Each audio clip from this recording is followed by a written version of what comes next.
Good morning, all of you. Myself, Vijayalakshmi Gupta, and I'm going to tell you about the inflation in this video. Inflation is a very important topic of macroeconomics, and it shows the different aspect of any economy. It shows its effect on employment, on output, on price level, and each and every important economic activity.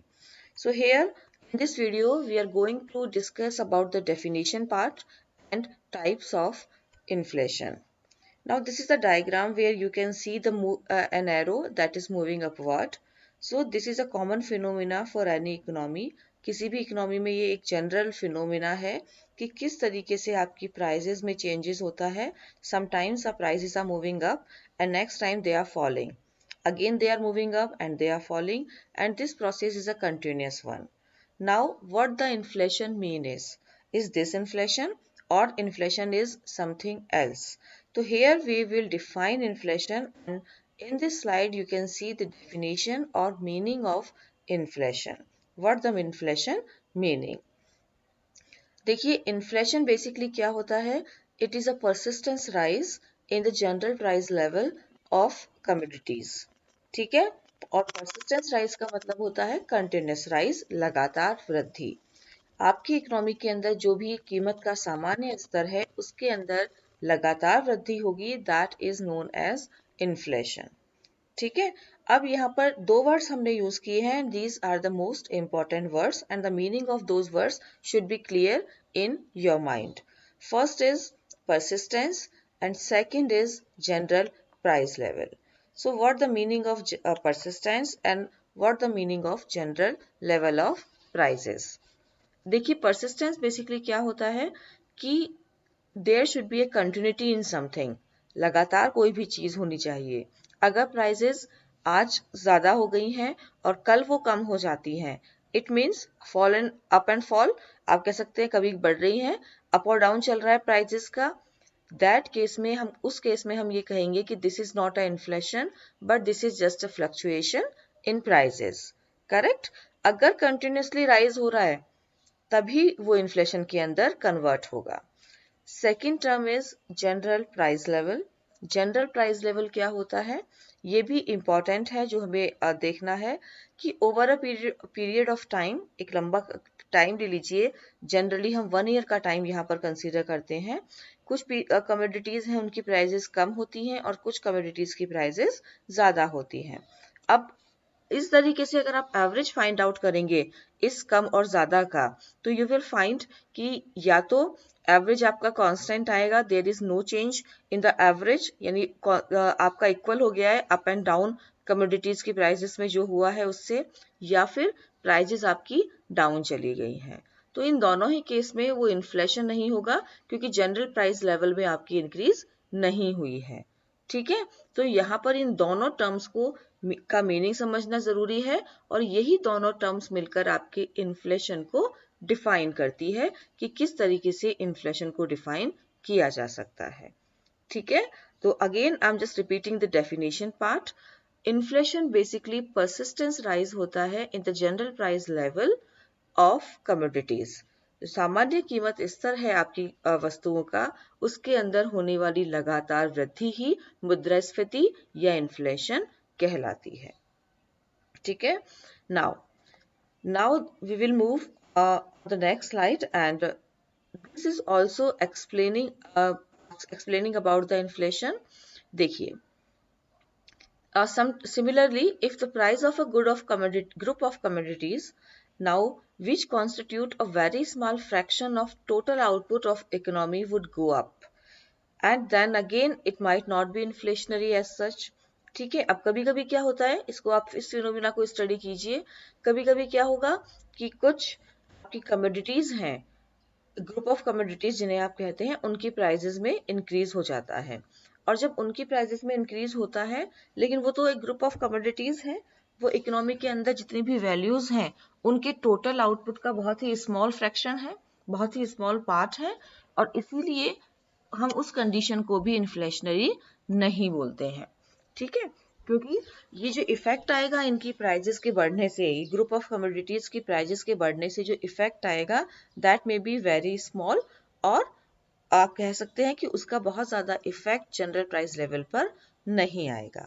ठीक है, so the important thing और important conclusion that you can derive from the definition is it is a macro economic phenomena. ठीक है, ये क्या है? This is a macro economic phenomena.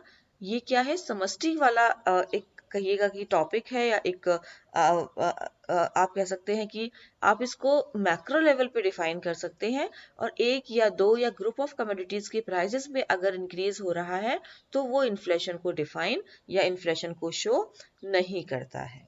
ठीक है, तो यहाँ पर इम्पॉर्टेंट है ये नोट करना कि अगर मान लीजिए आज राइस के प्राइजेस बढ़ गए हैं, या व्हीट के प्राइजेस बढ़ गए हैं, या आप कोई और कमोडिटी के प्राइजेस बढ़ गए हैं, then that bunch of commodity की प्राइजेस में चेंज होना, it will not show that there is inflation in the economy.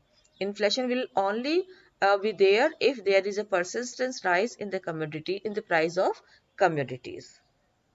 ठीक है, so this is the definition part, and now we will see the types of inflation. In the slide you can see we have discussed about the types of inflation, and first one is moderate inflation. Now what is the moderate inflation? क्या होता है? ये एक सामान्य आपका मुद्रास्फीति होती है. अब the definition again you can see when the general price level increases slowly but steadily. ठीक है, यानी आपको दो बातें ध्यान में रखनी है कि जनरल प्राइस, अगर इन्फ्लेशन है तो there should be increase in the general price level, लेकिन वो किस तरीके से इंक्रीज हो रहा है वही उसके टाइप को डिफाइन करेगा. ठीक है, फटाफट इंक्रीज हुआ है, या स्लोली इंक्रीज हो रहा है, या सडनली एकदम बहुत हाई हो गया है, तो ये सारे के सारे जो वे हैं जिनसे आपकी प्राइसेस में इंक्रीज हो रहा है, that will show you that what kind of inflation is this. Now the first is moderate inflation, सामान्य मुद्रास्फीति, और जो ये डिसाइड करती है कि there is increase in general price level but it is slowly and steadily. ठीक है, और अगर स्लोली और आपका सामान्य रूप से धीरे धीरे आपके जनरल प्राइस लेवल में इंक्रीज होता है तो उसे कहा जाता है मॉडरेट इन्फ्लेशन. ठीक है, अब देखिए केस ऑफ इंडिया यहाँ पर मैंने मेंशन किया हुआ है, and it will show you कि MPC दैट इज और मॉनेटरी पॉलिसी कमेटी, ये क्या करती है? इसने इन्फ्लेशन को टारगेट किया है कि it should be between 2 to 4% per annum.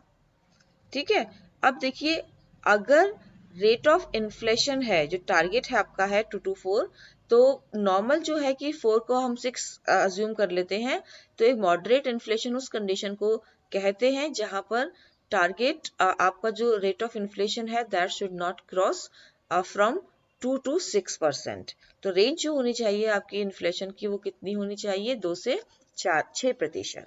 तो इस रेंज की जो इन्फ्लेशन है वो रिक्वायर्ड भी होते हैं इकोनॉमिक डेवलपमेंट के लिए, और ये एक कंपल्सरी फिनोमिना है जो किसी भी डेवलपिंग इकोनॉमी के अंदर आप देख सकते हैं.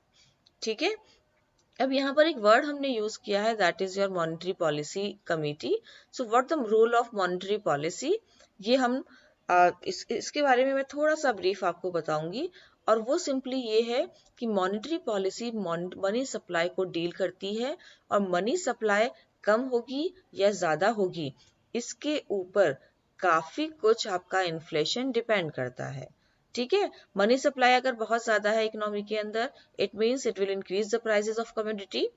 ठीक है, क्योंकि मनी से आपका वैल्यू कम हो जाएगी मनी की, और वो इन्फ्लेशन को इंक्रीज करेगा.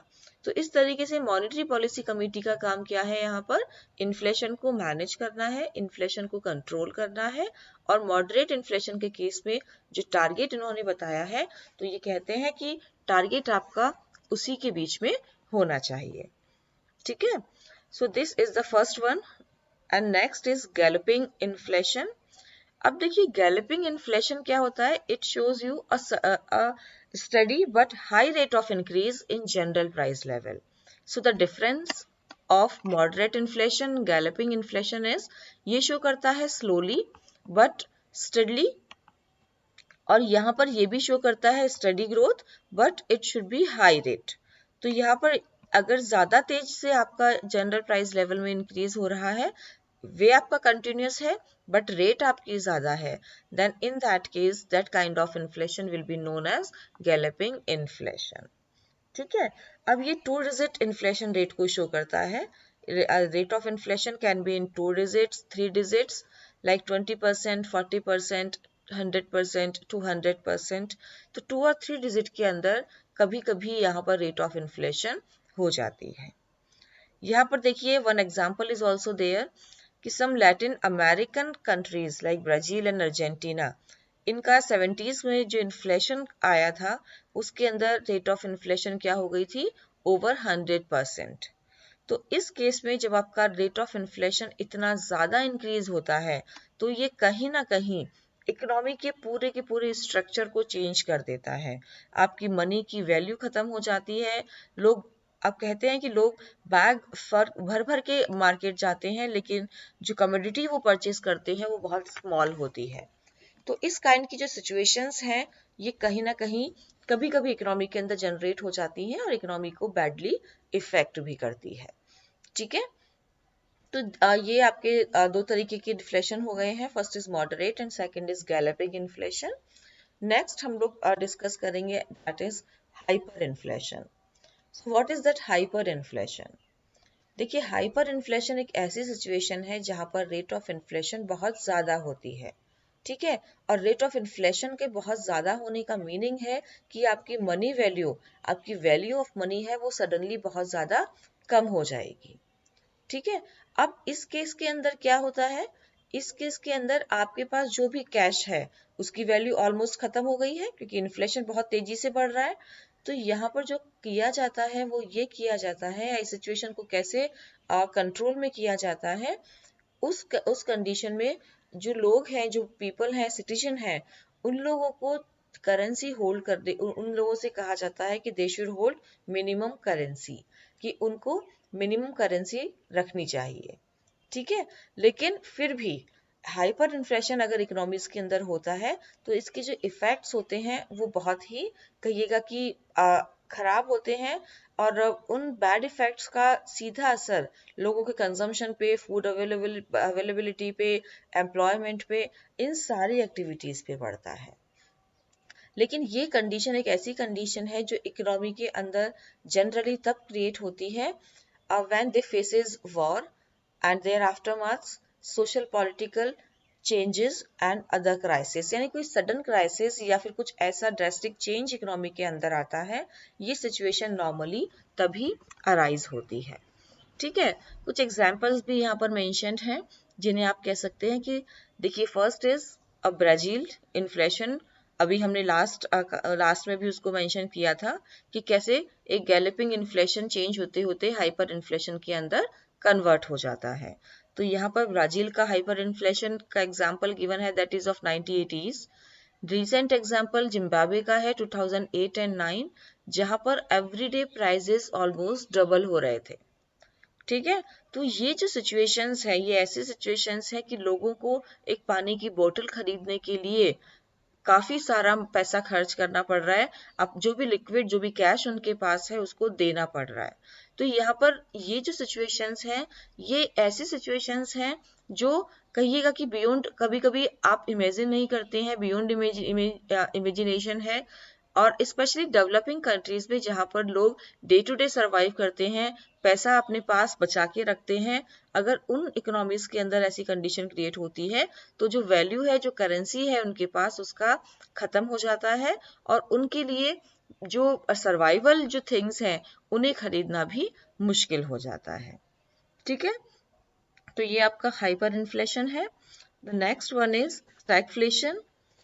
Stagflation is also a kind of inflation जो दो टर्म से मिलकर बना है। The first is stagnation and second is inflation.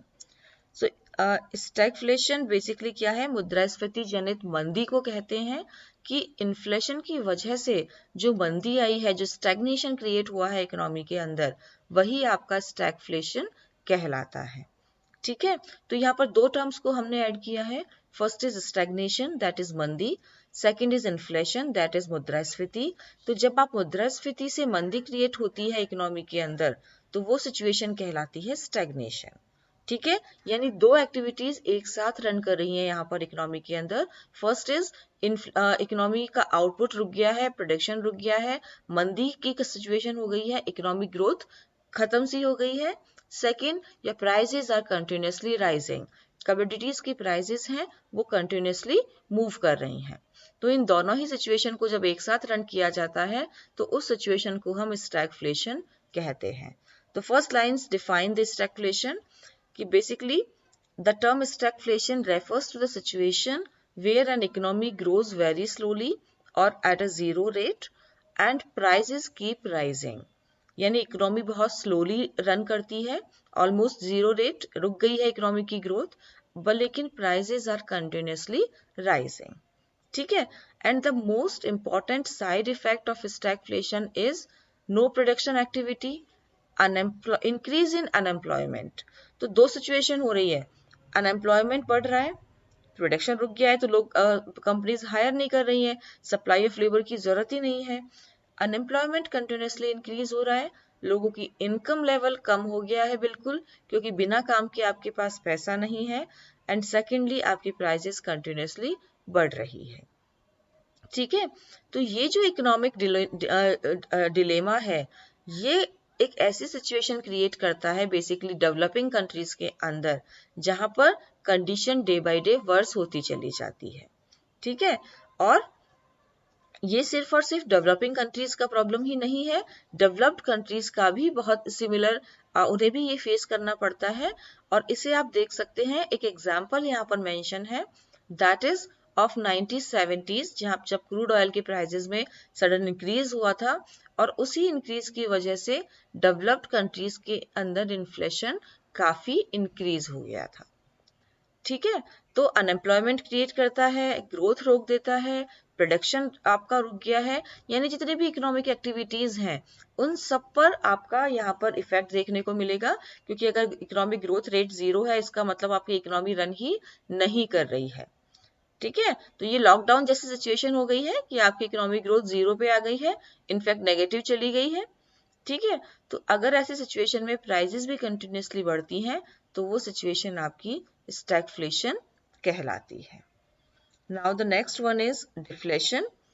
Deflation भी it's not a kind of inflation, लेकिन हम यहाँ पर इसे डिफाइन करेंगे कि इट्स अ सिचुएशन जहां पर there is a consistent decline in the price level. Just opposite है इन्फ्लेशन के, कि इन्फ्लेशन के अंदर consistence increase in the price level, लेकिन डिफ्लेशन में क्या है, लगातार कमी आती है कीमत स्तर पर। यहाँ पर भी दो वर्ड्स हैं जिन पर आपको फोकस करना होगा, first is your consistence and second is your price level. ठीक है, कंसिस्टेंस का मतलब लगातार और प्राइस लेवल का मतलब आपके कीमत स्तर पर। अब किसी एक कमोडिटी के अंदर यहाँ पर अगर कमी आती है, दैट डज नॉट मीन कि इकोनॉमी के अंदर डिफ्लेशन आ गया है। अगर जनरल प्राइस लेवल में कमी आ रही है कीमत की वस्तुओं की, तो वो सिचुएशन आपकी डिफ्लेशन कहलाएगी। ठीक है, now a situation of deflation arises when aggregate demand is lower than aggregate supply। अब डिफ्लेशन की सिचुएशन तब आती है जब एग्रीगेट डिमांड आपकी कम होती है और एग्रीगेट सप्लाई आपकी ज्यादा हो जाती है। ठीक है, ये सिचुएशन तभी होगी। इसीलिए देखिए जो इफेक्ट्स हैं डिफ्लेशन के वो आपके क्या क्या हैं। डिफ्लेशन का मतलब है आउटपुट में कमी आना, अनएम्प्लॉयमेंट, अब आउटपुट में कमी आ गई है, डिमांड में कमी आ गई है, इट मीन्स उसका एम्प्लॉयमेंट पे इफेक्ट आएगा, अनएम्प्लॉयमेंट आपका इंक्रीज होगा और जितनी भी इकोनॉमिक एक्टिविटीज हैं वो आपकी कम होती चली जाएंगी, वो आपकी स्लो होती चली जाएंगी। 1930s का डिप्रेशन के बारे में आप ऑलरेडी पढ़ चुके हैं कीन्स थीरीज के अंदर, और ये ग्रेट डिप्रेशन माना जाता है जिसने पूरा का पूरा इकोनॉमिक स्ट्रक्चर चेंज कर दिया था। किस तरीके से कीन्स ने अपने व्यू को जनरेट किए, उनके व्यू दुनिया के सामने आए और क्लासिकल थेरीज जिनके थॉट्स के ऊपर इकोनॉमी बेस्ड थी किस तरीके से चेंज होकर कीन्स के व्यूज के ऊपर डिपेंड हो गई।